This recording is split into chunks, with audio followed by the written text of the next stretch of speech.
ડીસામાં ધડાકા સાથે મોટો વિસ્ફોટ, અંદાજિત 14 થી 15 લોકોના મોતના આંકડાના સમાચાર। ડીસામાં ભયંકર દુઃખની ઘટના, જેમાં દીપક ફટાકડા નામની ફેક્ટરીમાં થયો વિસ્ફોટ।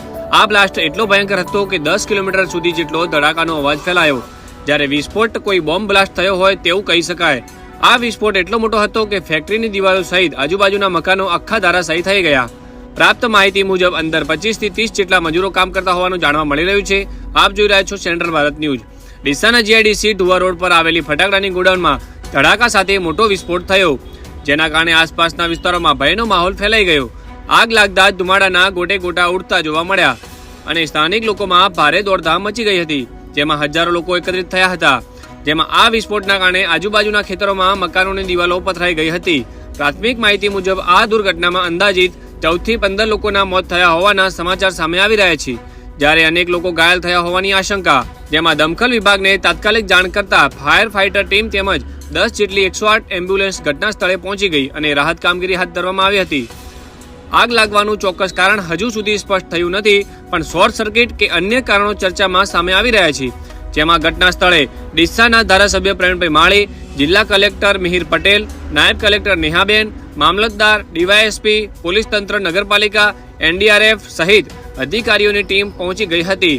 ફેક્ટરીના માલિકને ફટાકડા વેચવાનું કામ છે, જેમાં ગેરકાયદેસર રીતે ફટાકડા બનાવતા હોવાનું સ્થાનિક લોકોએ વહીવટતંત્રની બેદરકારી સામે ઉગ્ર આક્રોશ વ્યક્ત કર્યો છે, જ્યારે ફેક્ટરીનો માલિક ફરાર થઈ ગયો અને મોબાઈલ પણ સ્વિચ ઓફ જોવા મળી રહ્યું છે।